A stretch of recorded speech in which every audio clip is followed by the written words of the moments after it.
Well,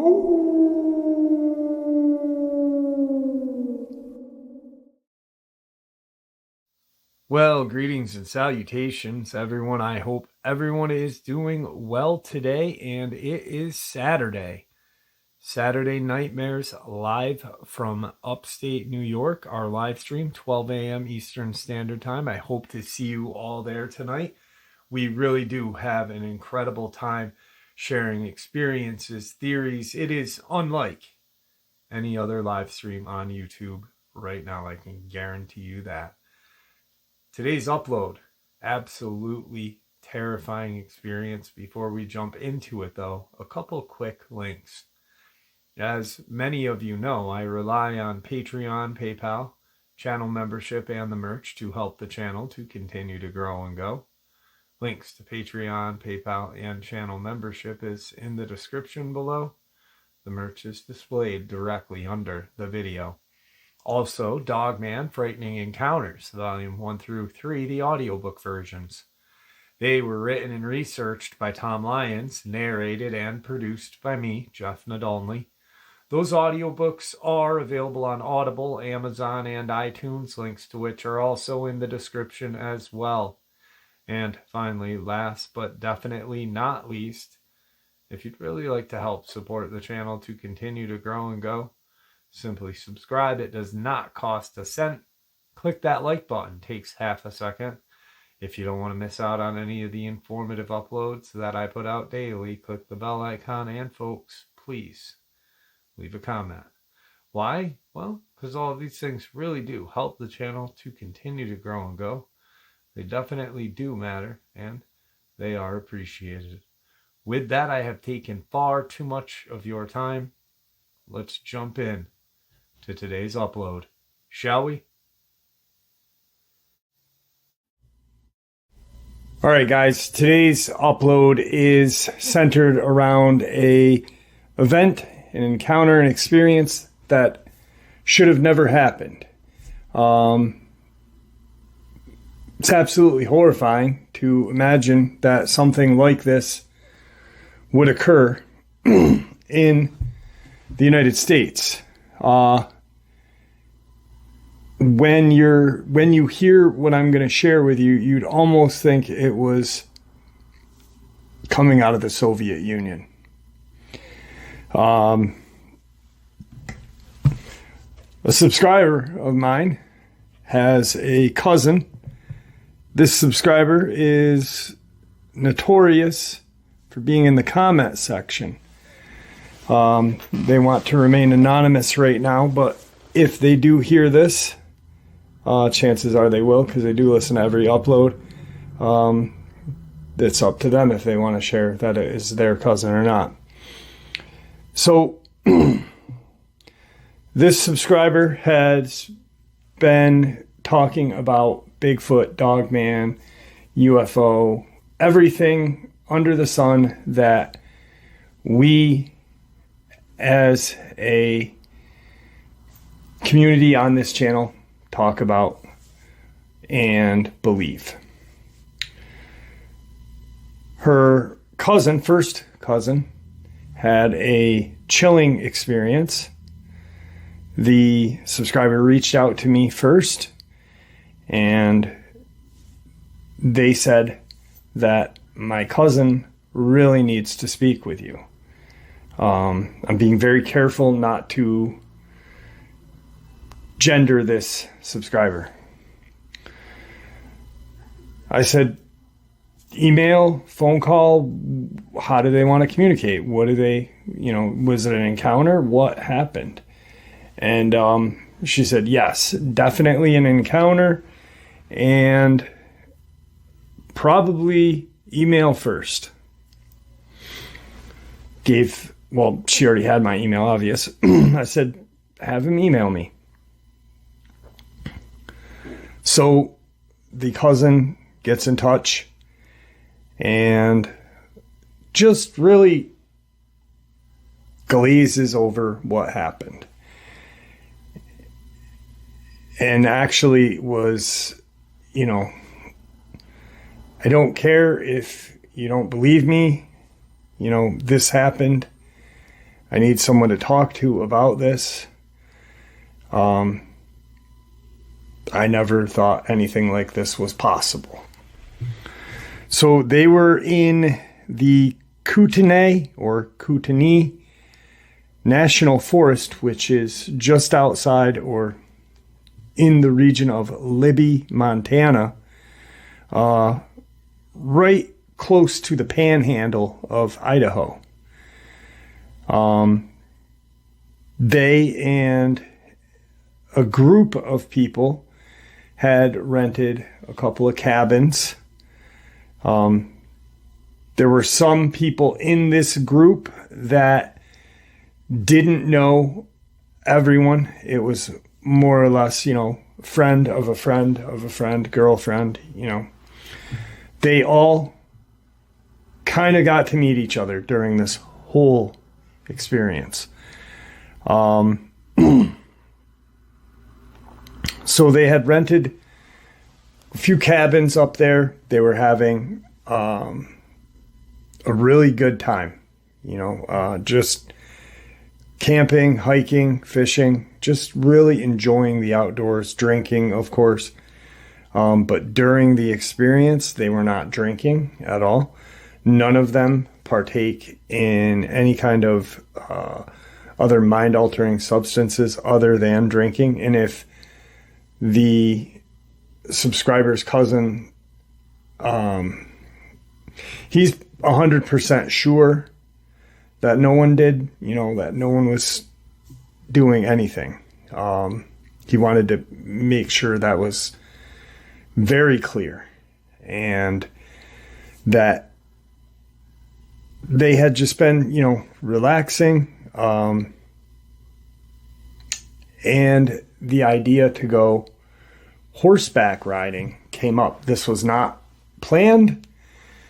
They had gone hiking in a region near or in Kootenai National Forest called Bull Lake. There apparently is a equestrian rental where you can, pay for riding through the trails and stuff like that. Now, the group consisted of 11 people. Now, mind you, that probably half knew each other very well. The other half were, best friend, boyfriend, girlfriend, too. And so they were pretty familiar with each other, but not really. Just, a few were just getting to meet each other, So they end up going horseback riding. And it's a beautiful day. It's about 75 degrees the entire day. It's a calm, crisp day. They had gone in this Bull Lake region. There's some trails out there, and they were going pretty deep. They had been horseback riding for 2 hours. It was about a 4-hour trip. They paid a pretty decent sum. And that's the craziest part about this whole thing is there were 2 equestrian riders with them as well. So there's 13 total.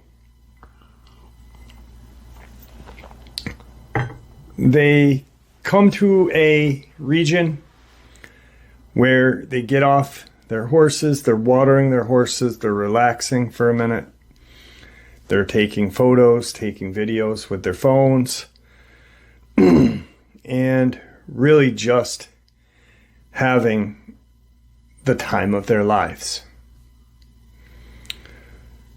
They then are about to head out, and they hear some kind of roar or howl. The guides, the equestrian guides, are kind of put off, and everybody notices that these guys are put off. These are professional, they teach people on a daily basis how to ride a horse. They go in this location on a daily basis. And these 11 are like, hey, what is going on? What was that noise? And it was close. And why are these guys acting so strange? One of the guides had a rifle, a lever action rifle. That's what the cousin said. He's not familiar with firearms. He isn't a woodsy guy. This is a whole new kind of outside of his ball game. He works in the banking industry.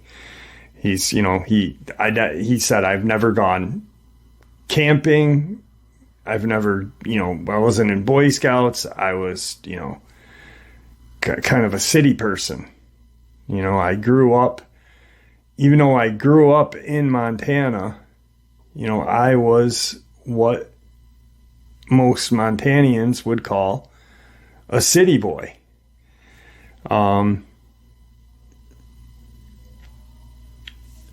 He sees the guide get his rifle out of the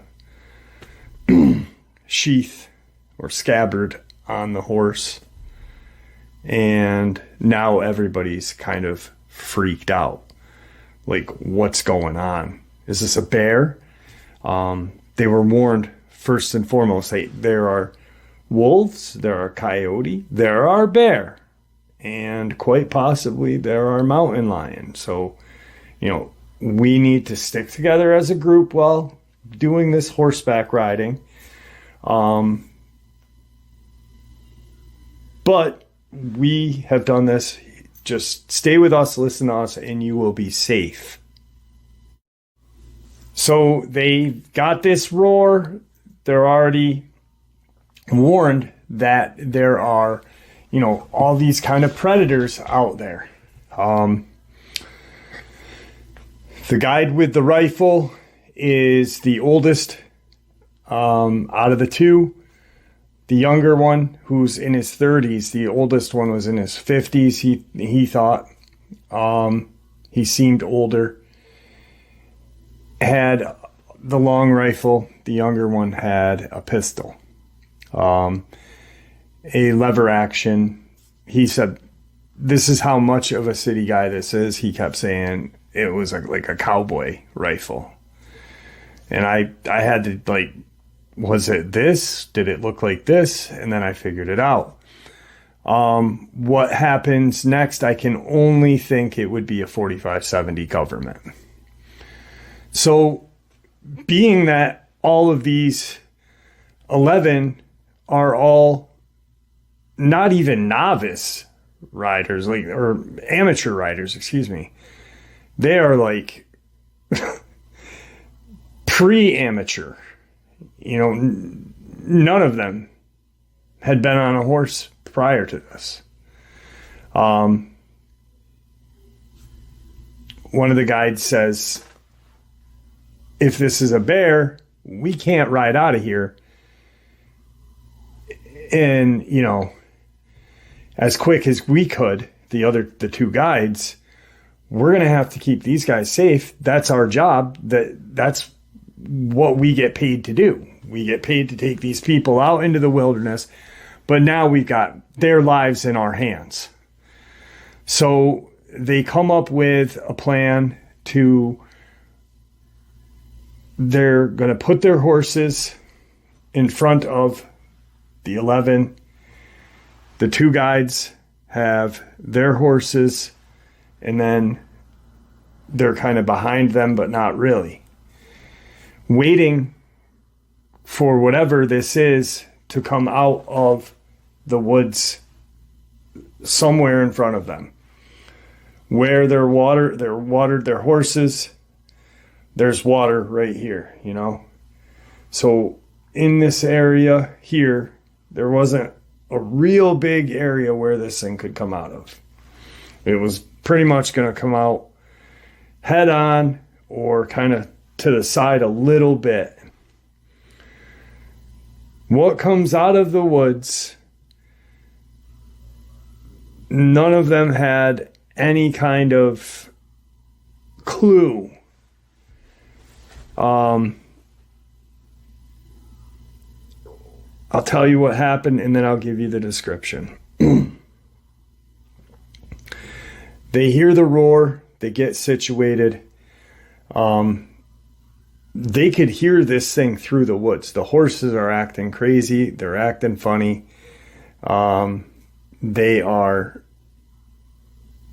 Everyone is just kind of in a panic. The horses are in a panic. The horses are they didn't have anything except like the saddles, the reins. This is all done within a matter of like minutes. But they kind of hobbled the horses together so they couldn't run. And to keep the 11 behind them and safe. They hear the noise, the horses are acting up. The people are told what to do. You know, stay calm, hold the horse here, the rein, and just stand there. We've got everything. You'll be safe. If by chance one of the horses takes off and runs, don't hold on to it. Let it go. You know, it'll drag you. It sounds like just something's plowing through the woods towards them. And out it comes. It's a large bipedal furry monster. Once again, I'll give you the description in a few minutes. Everyone is kind of gasped. The two guides are like pulled back, like, whoa, what is going on? Some of the 11 are screaming, as you know, you think you're having the time of your life, you know, your first horse experience, and then this happens. So it stops like 20 to 30 feet in front of them. It's not very far. And the one older guide he shot it. He didn't bother. He kind of made like, and shot. After the first shot, it stepped and kind of fumbled a little, and then he shot it again.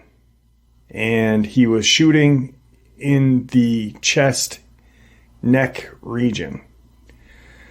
The other guide did not discharge his firearm at all.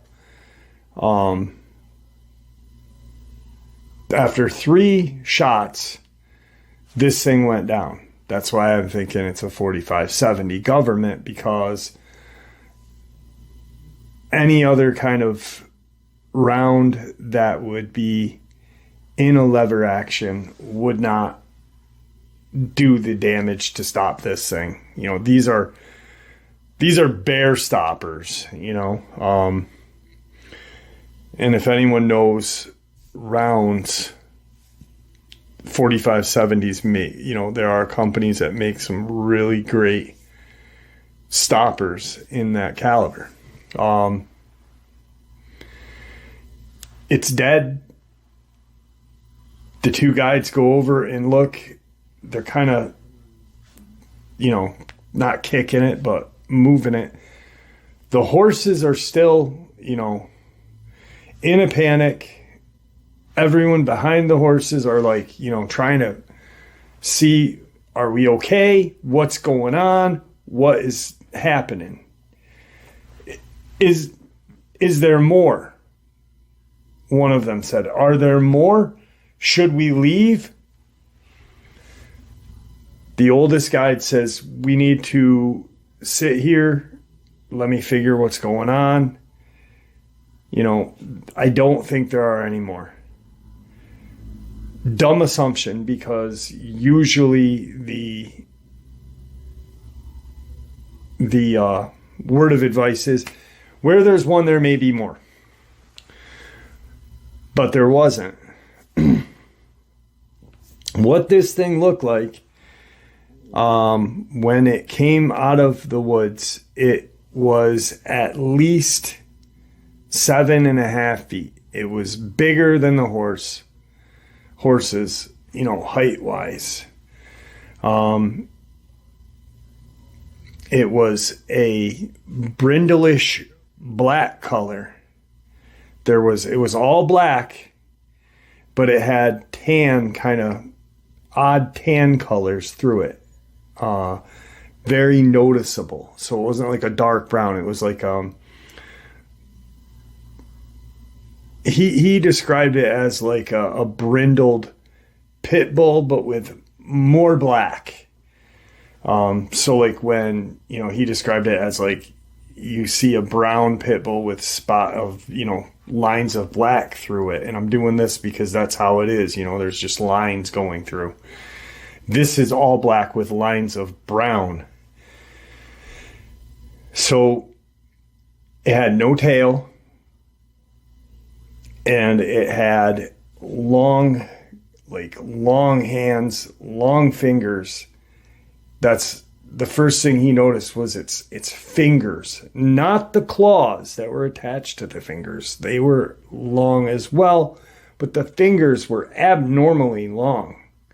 He said with the claws, this thing's hands were like 10 inches, like just 10-inch long, So I was like, well, how long were the claws? He said at least 2.5, 3 inches. So that would mean these fingers were 7 inches long. And I'm like, that's weird, It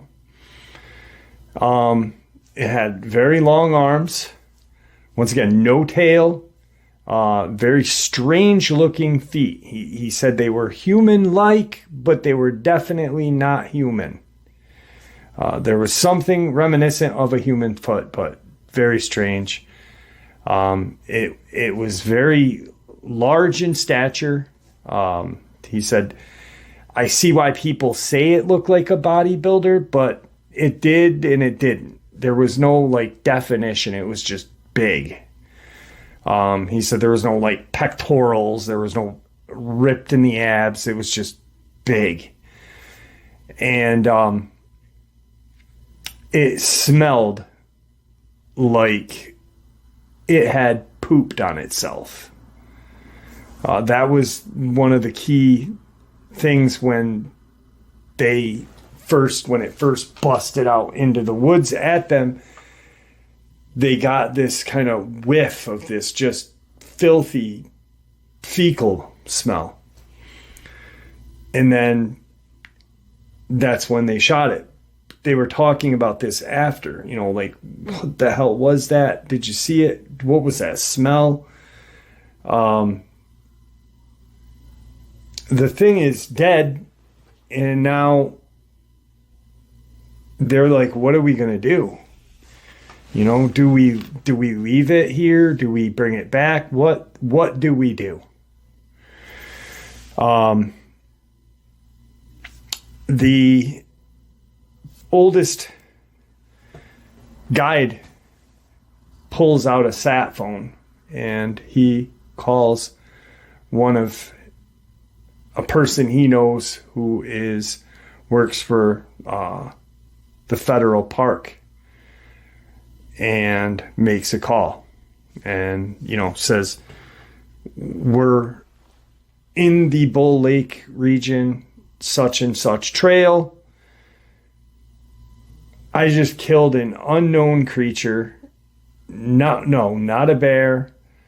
I don't know. This is the description. And, these are, who he's speaking to is a federal park, fish and game or whatever, federal park ranger. Not fish and game, federal park ranger. Not a friend of the guy, but an associate. He knows because that they have to know certain people because they're licensed as like equine trips and riders and stuff. They're told to sit tight.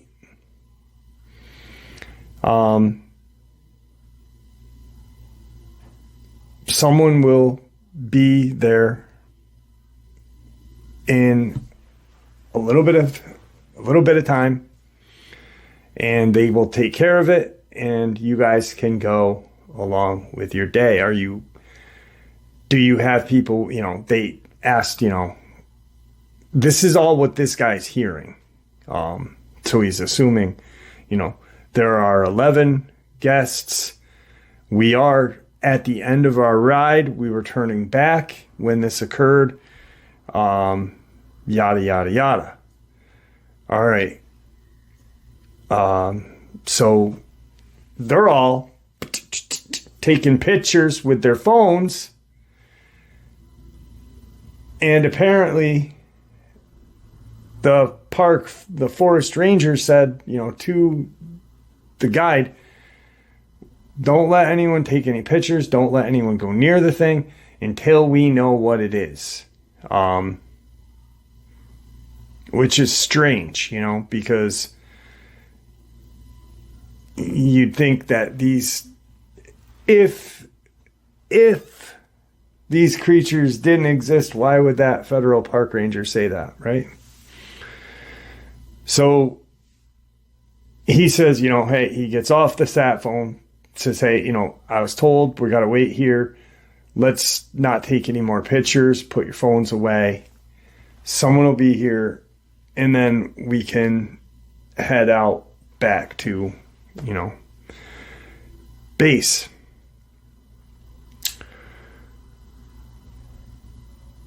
About an hour and 20 minutes go by, and these folks are now, it's getting later in the day, because they didn't head out. This is a 4-hour, 2 hours out, 2 hours back. They didn't start this trek until 1 o'clock. So when this occurred, it's like 3:30. Now we're talking close to, 5 o'clock by the time someone comes out.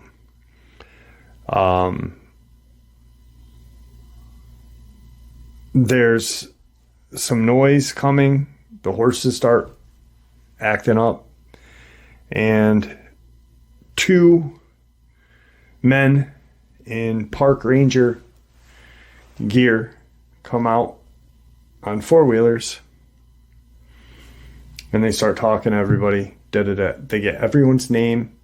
Were you hurt? Were you hurt in any way? No. Did you touch this? No. Okay. Name, address, everything. Very almost like a traffic infraction. Give me your name, give me your address, what's your this, what's that, what's your social. And no one thought any of the wiser of it, because they had just witnessed this thing get killed in front of them, and they're like, all right, well, maybe this is protocol. The men bag this thing up and ask the other 2 guides, hey, help us put this on this rack here, so we can get back, follow us, and we need to get some more information from you. Okay. So they ride out of the trails. They're, this is a 2-hour trip back. About an hour and a half in, they veer off the normal trailway and they're brought to a road, a parking area with a road, an accessible road. Not a well-traveled road, but an accessible road. There's 2 vans, a SUV with a trailer for the 4-wheelers, and another SUV. They kind of, okay, we got some more information. Let's get off the horses. Let's take your info, and then you guys can get on your way. This whole time, these people are like, we're going back. There was no inkling that anything was going on. It was all, we're going back after they get our information. Everything that these park rangers were saying sounded so legit that there was no questioning. It just sounded like, this is the right thing to do. This is what we need to do. They all get off their horses and they start, kind of talking. The 2 guides are told to, hey, let's get your horses secured over here and we'll figure out a way of, everything going on. Moments later, the 2 park rangers are getting everything very nonchalantly taken care of. The horses are all taken care of. Everyone is off their horses, and everyone's standing in a location away from the horses. The 2 vans' doors open up. And out of each van, there are 3 men with long rifles, by presuming automatic long rifles, all aimed at these 13 people, the 11 and the 2 guides. The 2 park rangers now back up, and another gentleman comes out of the SUV, and he starts barking orders at everybody. He had a very thick Southern accent. I had this guy, while he and I were talking, I said, dude, let me play you something. I said, does it sound like this? And I played it like I played the, one of the Victor interviews. And he said, no, it was deeper. It was a deep, just a really deep, mean sound to his voice. They were all held at gunpoint and they were all told to just shut up. Don't give us your IDs, give us your phones, give us everything you have, your wallets, your phones, everything. They're all at gunpoint. As this is going on, 2 federal park ranger trucks show up with horse trailers. People get out and they load the horses onto the trailers. Everyone now is like, what the hell is going on? What's going on? What are you doing? The southern gentleman now, the southern guy, I'm not even going to call him a gentleman. The southern guy is pretty much saying, hey, everything's going to be all right. This is protocol. This is what needs to happen. Everyone be quiet and follow orders, and you guys will be out of here. Apparently, during all this, a girl that the subscriber's cousin doesn't know, He's like, the girl's like a girlfriend of a friend of a friend. You know, like when I said they all didn't know each other, like it'd be like, you know, I'm just going to make up fictional names. Jim and Ted are best friends. Ted's got a friend that's named Bob, right? That Jim really doesn't know too well, but he knows of Bob. Bob's got a girlfriend named Amanda. Jim never met Amanda. That's kind of how it is, you know? One of the girls starts like being...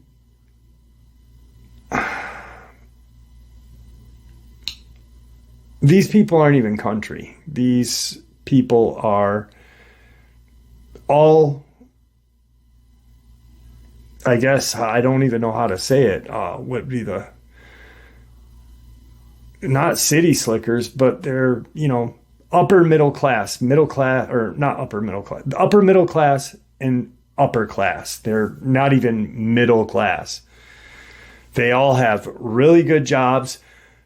The women that don't have good jobs, their boyfriends or husbands have good jobs. So when I say, you know, it's kind of hard to explain.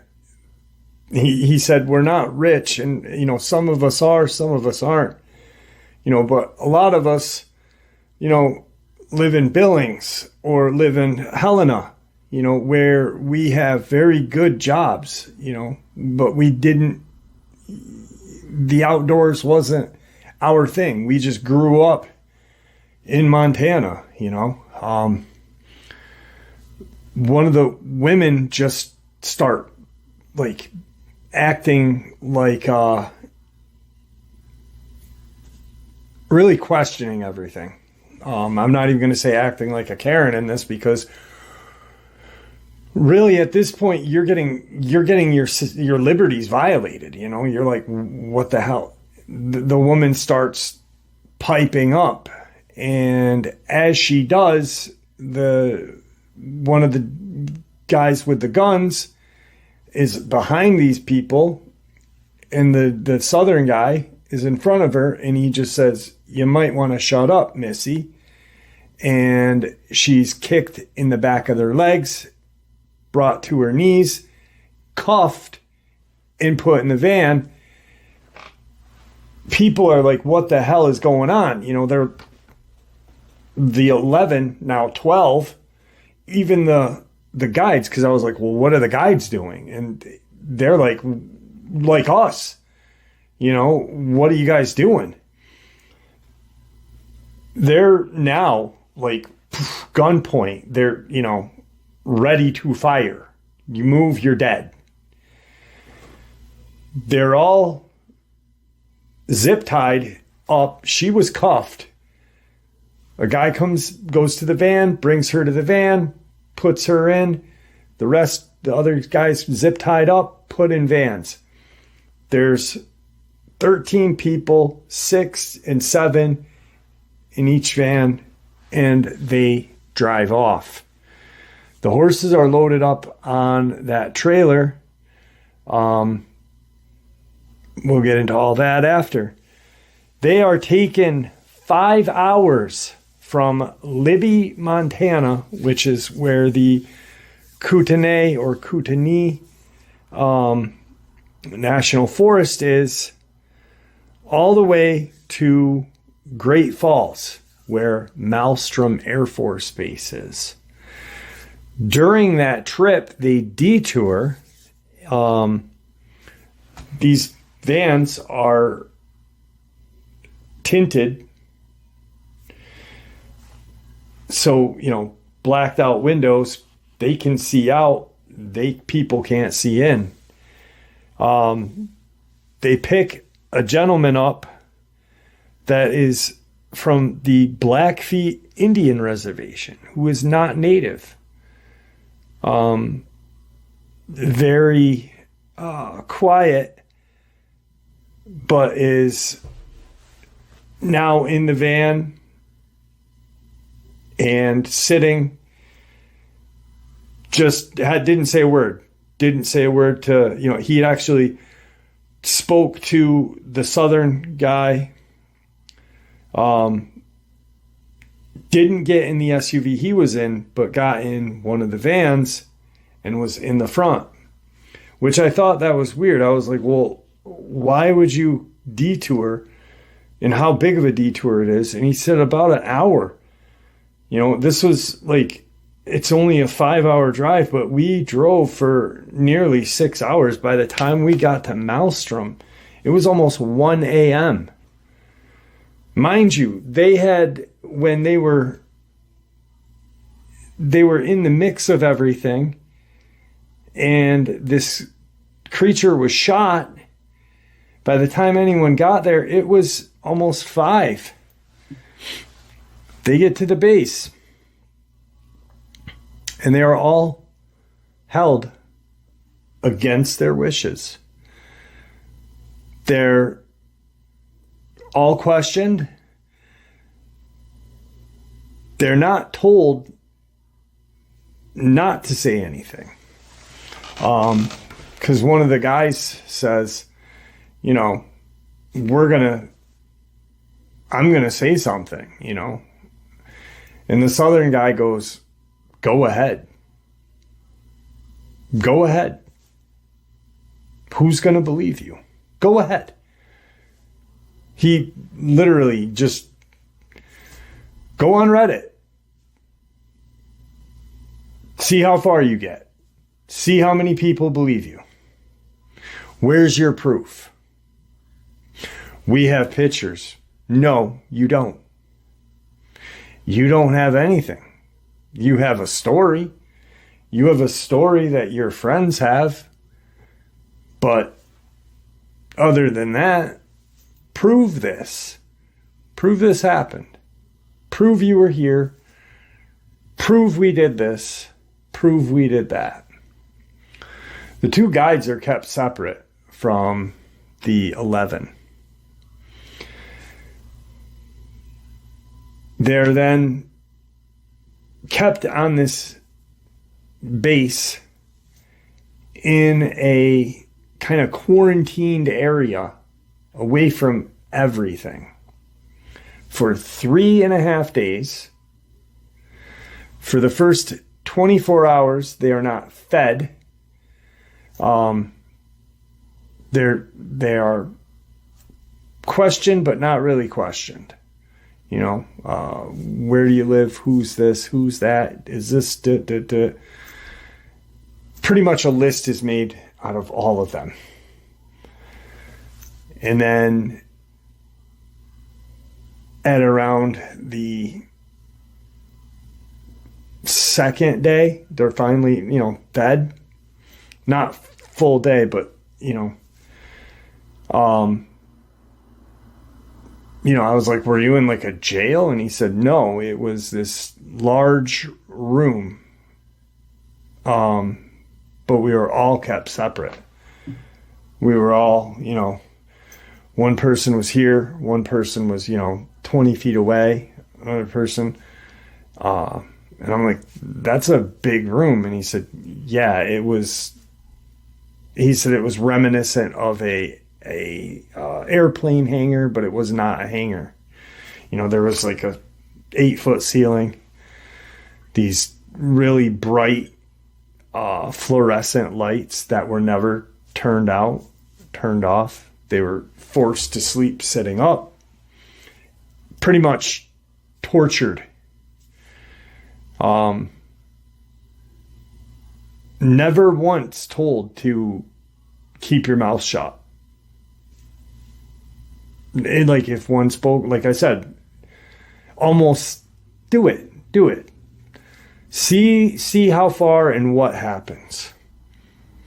And they're finally eating, and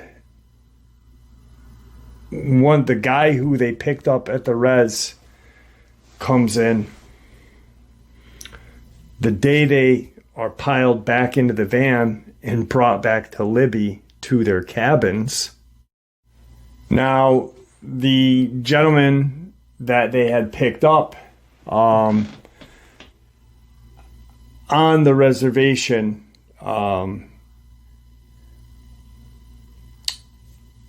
is now in the room that the 11 are in. The southern guy has not been seen for 10 hours. Mind you, everyone's night and day schedule is messed up because the 11 have been in this room with distance between them and armed men in this room with these bright fluorescent lights that are not turned off. It's almost like torture. The lights are not turned off. You know, they have to sleep with the lights on.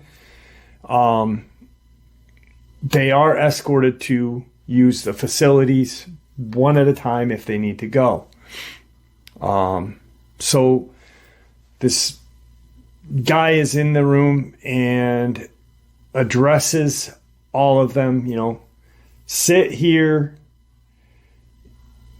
We're bringing you back to your camp.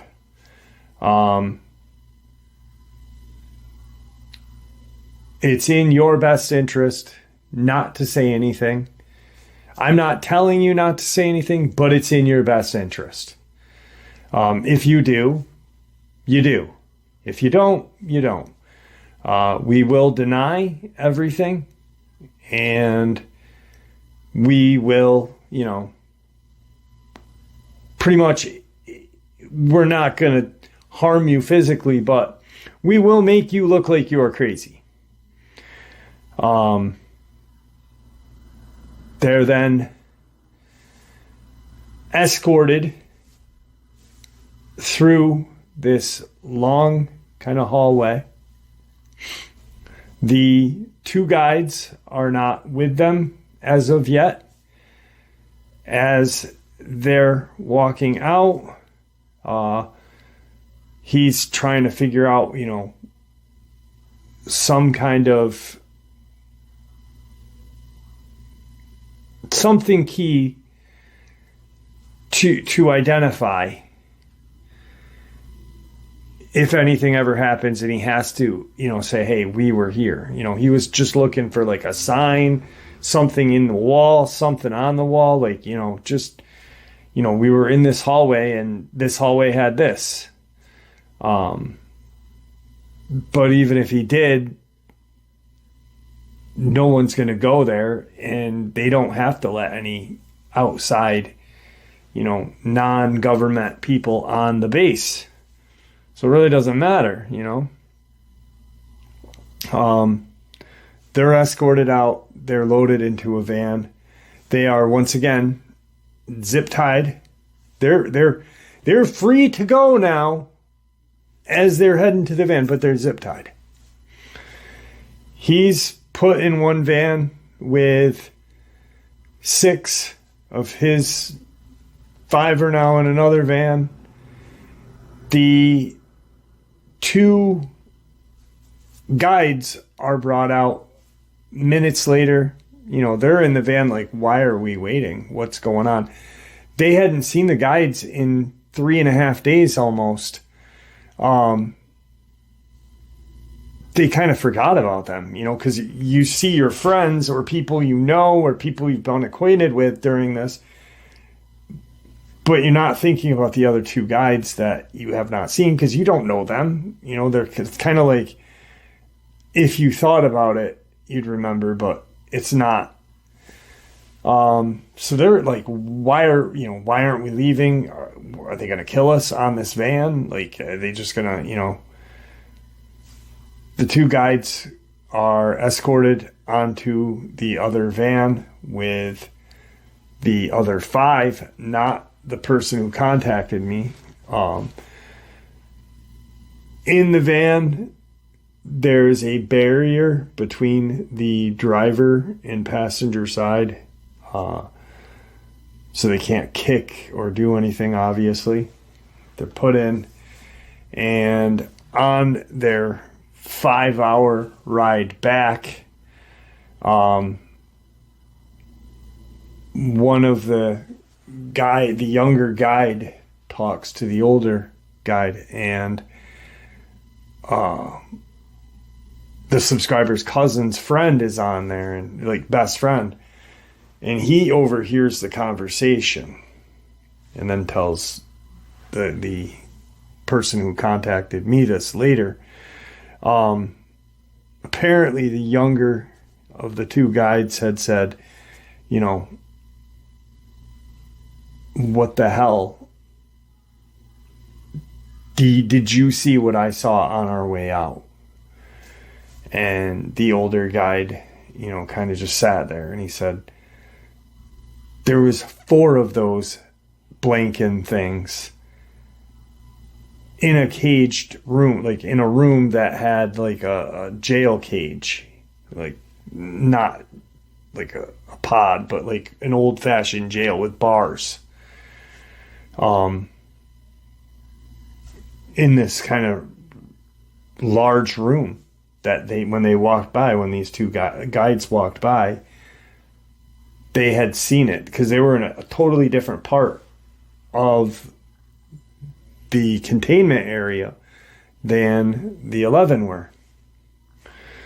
Buddy hears this and says, wait, what? What did you say? Like, what did you say? There were those creatures in the building that we were in? Like, why were there 3 or 4 of these things? Why are they there?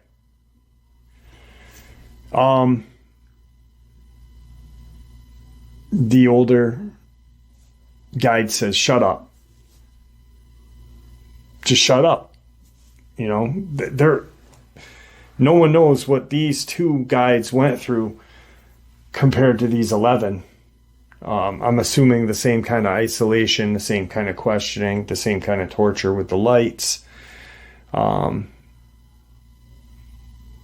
The 11 are brought to their cabins, brought out, clipped. Their zip ties are clipped off. They're handed their phones. They're handed their IDs, their wallets, their this, their that. Not a word is said, and the 2 vans pull out and leave. They look out as these vans are leaving because, you know, they're under the impression that the guides are going to get dropped off too. But they're still in the van driving away. As the vans go down this kind of drive, they look and there's the vans pull out, and following the 2 vans is a white SUV. At that point, all of them look at each other. They check their phones. There's nothing. Their phones have been wiped clean. Contacts are gone. Phone numbers are gone. Pictures of, you know, family members. Anything that was in that phone is now gone. They, of course, check, you know, their wallets and whatever, and everything's in there. But, you know, their phones were wiped clean. Like, still had a cell service, but everything else was gone. They all pack up. None of them are talking about it. None of them are saying a word about what happened. They all pack up, get into their cars, their vehicles, their, you know, individual vehicles. You know, these are their cars. They're at their cabin that they rented, and head out. And none of them said a word to each other. He heads back to where his home is, which is in a city in Montana, and had been sitting on this experience, you know, for 2-3 weeks. Lets his cousin know what happened, and they tell them, you know, hey, get a hold of, you know, this person, that person, and this person. Share what happened so people know.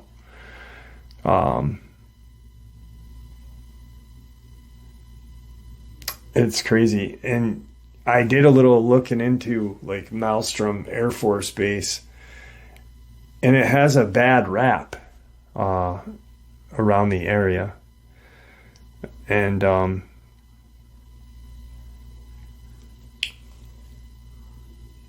you could just hear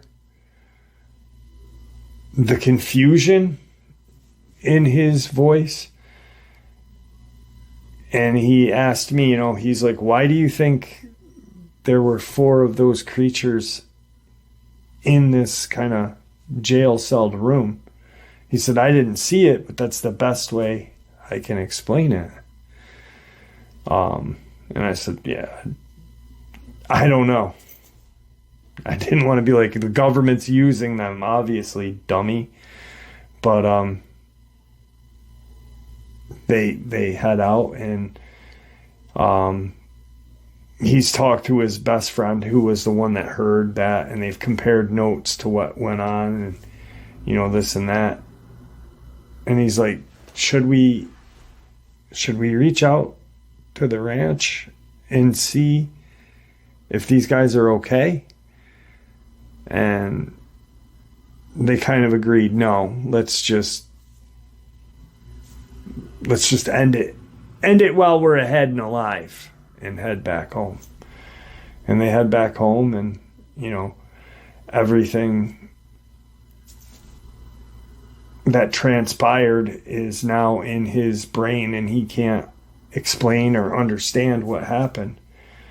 And I said, listen, there's a few people that I've done interviews with that, check them out.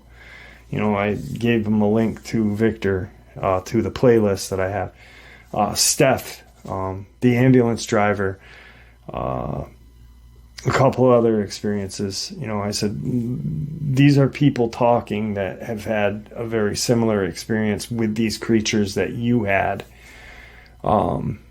Maybe this can help you. I said, how do you feel about what transpired? Do you want to learn more about these creatures? And his straight up words were, I don't care what they were. I don't ever want to see them again. I don't want to talk about them. Thank you for, allowing me to share this with you. But, I can't watch or hear any more experiences because of what happened to us. And I said, understandable, understandable. Thank God you're alive. Thank God you're not like on level 16 of the White House and hidden. So anyway, it's just unbelievable. It's freaking crazy. That's the second time. Let's take Victor out of the equation. But that's the second time I've heard of third time that I've heard of a Southern gentleman being in charge. The Pennsylvania, Delaware, this guy. So third time would be the Delaware, Pennsylvania, where the gentleman shot the Dogman with his dog while camping Pete. And then the sheriff that was in Colorado when he was used as bait for Dogmen. The key thing is this wasn't a Dogman. No tail, weirdly large hands, and not a very large snout. That's a werewolf.